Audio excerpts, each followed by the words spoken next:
This support is bloody good, y'all. About a month ago, we got a sneak peek at what could potentially come from the new Sacred Beast structure deck, with the card Dimension Fusion Destruction being announced for a pack that ties to the deck. This card allowed for the fusion summon of any Chaos Phantom Fusion monster by banishing the materials, and your opponent couldn't do a thing about it if you controlled the Sacred Beasts. This was good, but it was not clear how good it would be until we saw some of the new cards. And now that they've been revealed, my god, are they exactly what the deck needed. In fact, I would argue the only one that was really needed to make them playable is the titular card in Dark Beckoning Beast, but I will cover all of the new cards in this video. So like and subscribe if you haven't already, and let's get straight into it. Beginning with the aforementioned card, Dark Beckoning Beast is a level 2 fiend with 0 attack and defense, but with a wonderful effect. When normal summoned, it adds one of the Sacred Beasts from deck to hand, or a card that specifically lists them, except itself. Additionally, it lets you normal summon a fiend with 0 attack and defense in addition to your usual normal summon. While this does provide some unique support for Belle of all things, which is a nice touch given her relation to the cards in the anime, what it also does is give you a way to get a Sacred Beast onto the field so long as you draw a single Beckoning Beast. Summon him, search Dark Summoning Beast, then tribute summon Summoning Beast to get out a Sacred Beast of your choice. That's a lot of beasts.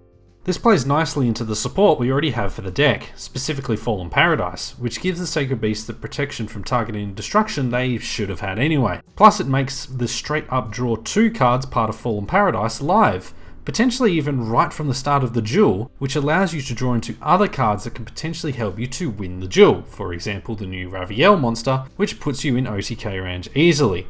Also searchable by the beast thanks to its name, you can discard it to have a base Raviel become 8000 attack, while also letting it attack every monster your opponent controls once each. And while it can tribute a monster to add itself back to hand, which is nice, and means you'll only ever really need to play one copy of the card, you shouldn't ever really need to use the effect thanks to the protection Fallen Paradise provides. That said, the original Raviel does summon tokens via its effect, so you could use these generated tokens to add him back to hand, especially if Hamon is on board with its battle protection. A standard 2-card combo, for example, is achieved when you have Fallen Paradise and Beckoning Beast in hand, although it's worth noting that you can't OTK with this combo since Summoning Beast prevents you from attacking that turn, but it still sets up a decent field. Summon Beast, search Summoning Beast, tribute and tribute again to search any of the Sacred Beasts, then banish Summoning Beast to search another one.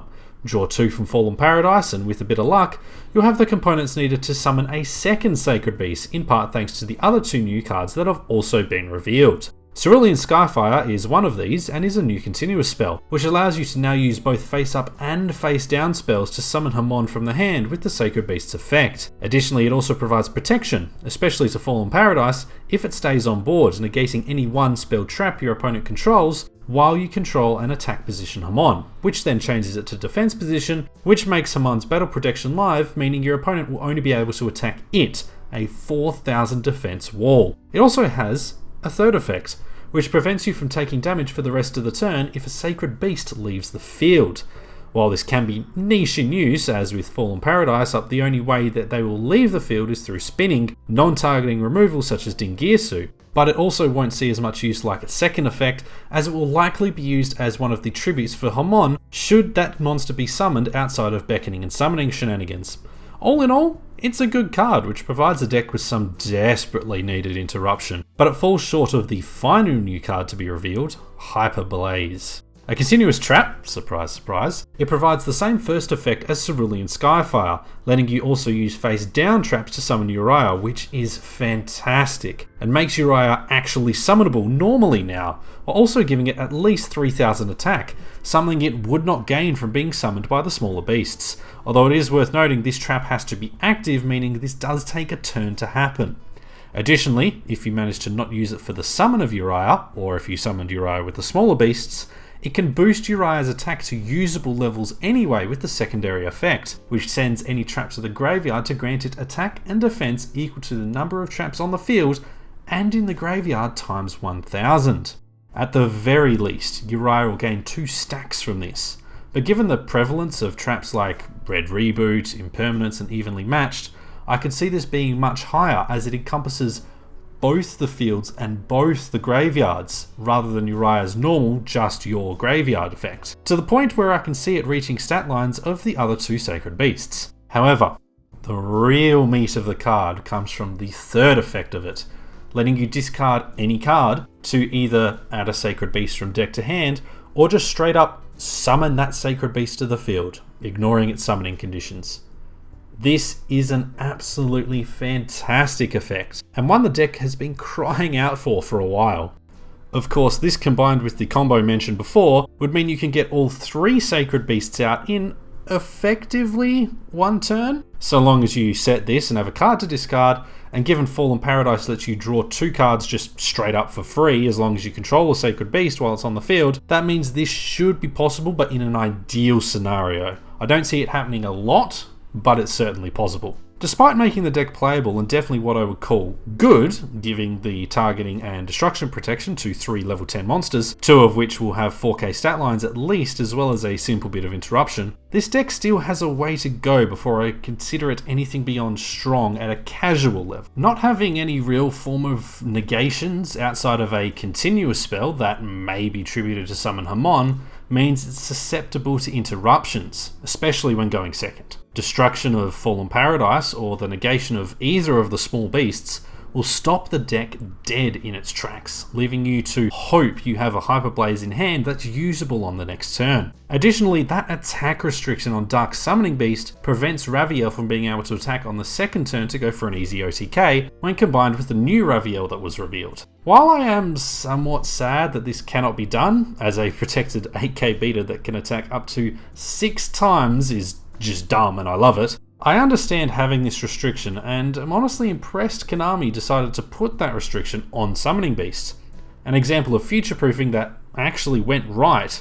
It means the above scenario has to wait a turn before it can happen, which is good because otherwise the Sacred Beast would just have become the OTK deck. But to play devil's advocate and to ensure this video covers all the bases it can, it's worth mentioning that all this support means there is now plenty of space in the deck to run interruptions, like hand traps, hell, trap traps, and other forms of generic removal that can easily get you control of the duel. Twin Twisters would definitely not go amiss here, for example, as if you discard Summoning Beast as the cost, you can then use its banishment effect to just straight up search a Sacred Beast. It also allows for plenty of ways to get to Fallen Paradise, which should be one of the main goals of the deck in my opinion, just because of how strong it is. This deck, from what I can tell, just falls apart without that protection and somewhat free draw power, so it is mandatory in my belief to get that card onto the field as soon as possible. I'm still a bit shocked they printed a card that just straight up says draw 2 on it, to be honest, but we'll see how it plays out with the new support. All that being said, it's worth noting this new support does not work with the fusions, which is surprising given Dimension Fusion Destruction was revealed a month ago as our introduction to the new support and is, yeah, guess what, directly supporting the fusions. As well as on top of that, Fallen Paradise is made to work with Armityle, so it makes me wonder why these cards don't work with that fusion monster. That being said, since Destruction does list the Sacred Beasts on the card, it can be searched by Beckoning Beast if you happen to hard draw into all 3 of the Sacred Beasts, meaning the deck no longer has as many of those dead draws that are bound to happen when playing level 10 monsters with the summon restrictions like these ones do. All in all though, this support definitely makes the Sacred Beasts a good deck. As an aside, I love the name choices of these cards, with how 3 of them use the names of the monsters' attacks from the anime, which I have loved the anime for ages, but I digress. I also love the idea to focus around getting all 3 of them onto the field, which is something I believe the Sacred Beasts deck should work towards, as you can then use them on the next turn, should it not be working, to summon Armityle, since that fusion monster doesn't require a spell to summon it. They've also done a good job of connecting with previous support without making it outdated or unusable, which is a good sign. Although that being said, Dark Summoning Beast and Fallen Paradise are just that good, I don't think that would really have been possible. It also appears that this will not be the only support we get, as there are still a couple of cards missing from the set pack lineup before the old cards begin to be listed, which means we could have some more support on the way. I hope it's related to Armityle, as I would love a way to boost that ridiculous card even further than Dimension Fusion Destruction allows. But let me know what you think in the comments below. Do you play this deck and are you excited for the new support? What are some combos or ideas for plays that you've come up with? Let's have a discussion in the comments and see what we can do with the new support. I'm glad I don't have to say beast anymore, that was getting into my head. But don't forget to subscribe and take care of one another, folks. I shall see you all in the next video.